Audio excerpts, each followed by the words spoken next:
안녕하십니까 여러분, 필립입니다. 2022년 12월 14일 수요일, 오늘 하루도 시작이 됩니다. 주어진 운명을 따르기보다 자신의 한계를 극복하기 위해 노력하고 세상을 바꾸려는 노력 이전에 자신의 그릇된 욕망을 다스리는데 주력하라.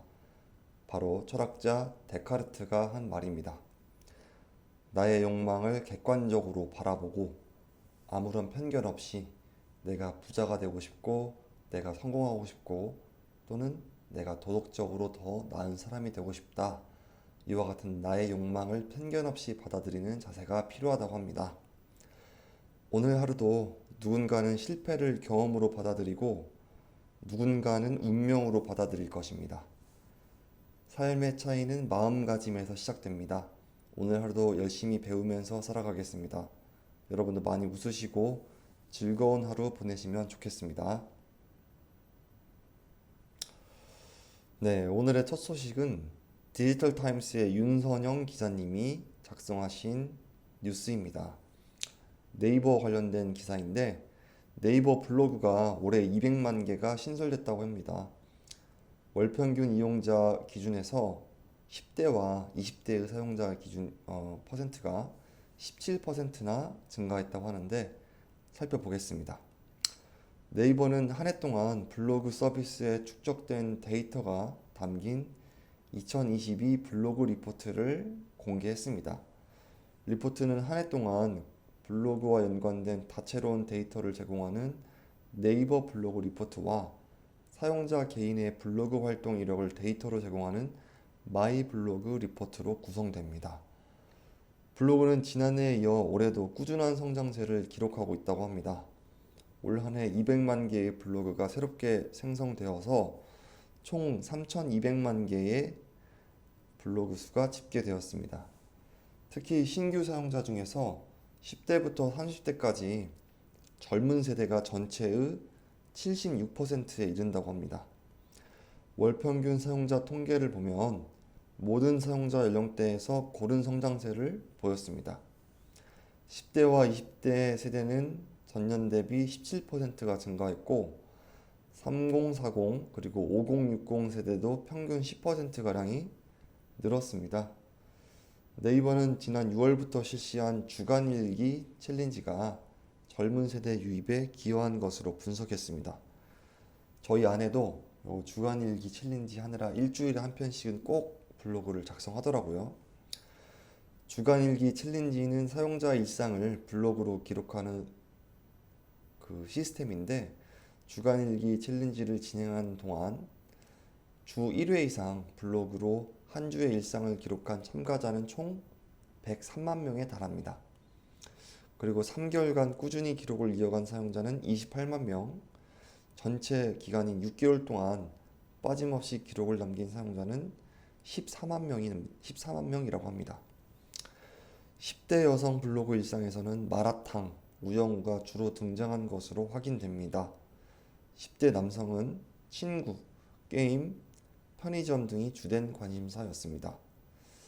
이 밖에 2030 남성은 블로그에서 투자와 캠핑 관련 일상을 공유한 반면, 2030 여성은 부산, 호텔, 케이크 등을 언급했습니다. 김보연 네이버 블로그 리더는 올해 블로그 주간일기 챌린지가 젊은 사용자들로부터 큰 호응을 얻으면서 100만 명 이상의 사용자가 참여하는 등 블로그의 제2전성기를 맞이하게 됐다면서, 내년에는 블로그 서비스 출시를 20주기로 맞는 해로 그간 보내준 다양한 사용자 관심과 애정을 돌아보면서 더욱 사랑받는 사용성을 제공할 수 있는 해로 만들어 갈 것이라고 말했습니다. 제2의 전성기를 맞게 될 블로그가 앞으로 어떤 식으로 발전할지도 관심을 가지면 좋겠습니다. 디지털 타임스의 윤선영 기자님의 기사였습니다. 네, 이어서 윤선영 기자님께서 작성하신 또 네이버와 관련된 기사입니다. 1MZ 세대를 사로잡은 라인 망가인데, 웹툰 관련해서 네이버의 사업 서비스를 살펴볼 수 있는 기사입니다. 네이버 웹툰의 일본어 서비스 라인 망가가 일본 MZ세대의 마음을 사로잡고 있습니다. 현지 콘텐츠 확대와 그리고 현지 작가 발굴, 아마추어 선택의 강화로 시장 영향력을 더 확대하겠다는 구상입니다. 업계에 따르면 네이버 웹툰은 일본 웹툰 시장에서 오리지널 콘텐츠 확대와 아마추어 생태계 강화라는 투트랙 전략을 구사하고 있습니다. 최근 일본 시장조사 업체 MMD 연구소가 발표한 웹툰 이용자에 관한 조사에서 가장 많이 이용하는 만화 앱 1위에 라인 만가가 이름을 올렸습니다. 웹툰을 본 적이 있다고 응답한 사람 중에서 라인 만가를 이용했다고 밝힌 비율은 33%로 가장 높게 나타났습니다. 특히 라인 만가는 10대부터 30대까지 이용률 1위를 차지했습니다. 성별로 나눴을 때도 남녀 모두에서 1위를 기록했습니다. 네이버 웹툰은 2013년 4월 라인 만가 서비스를 시작했습니다. 네이버 웹툰이 일본에서 성공할 수 있었던 배경은 번역과 현지 작가 생태계 활용 등을 통해 양질의 컨텐츠를 제공하는 데 주력했기 때문으로 풀이됩니다. 네이버 웹툰의 일본 계열사인 라인 디지털 프론티어는 한국의 도전 만화와 같이 누구나 작품을 선보일 수 있는 창작 공간인 인디지를 지난 2015년부터 라인 만가에서 운영했습니다. 그 결과 네이버는 세로 스크롤 방식의 웹툰이 생소했던 일본 지역에서 플랫폼 영향력을 공고히 했습니다. 지난 8월 기준 라인 만가와 이북 재팬의 합산 거래액은 약 970억 원을 돌파하면서 일본 만화시장 거래액 1위를 기록한 바 있습니다. 네이버 웹툰은 콘텐츠 유통 확대와 아마추어 생태계 확대를 두 축으로 시장 공략에 나선다는 방침입니다. 이를 통해서 압도적인 1위 웹툰 사업자로 자리매김하겠다는 목표입니다. 콘텐츠 유통 확대 측면에서는 현재 라인 만가와 이북 재팬의 시스템 연동 작업을 진행 중인데 이어서 내년부터 현지 출판사 웹툰 스튜디오 협업을 본격화하고 현지 프로 작가들과도 밀착할 계획입니다. 라인 디지털 프론티어는 지난 6월 일본 테크, IT 업계 주요 인사 등이 참여하는 최대 행사 비대시 캠프에서 한국 출신 일본 만화가 보이치 작가와 함께하는 슈퍼스트링 라인 만가 연재 계획을 발표한 바 있습니다. 이 보이치 작가는 일본 인기 만화 잡지 소년 점프에서 닥터 스톤을 연재하면서 단행본 1300만 부 이상의 판매고를 올린 유명 만화가입니다. 아마추어 창작가 생태계 확대 강화의 경우에는 라인 만가의 아마추어 창작 공간인 인디지를 앞세워서 전략을 실행해 나간다고 합니다.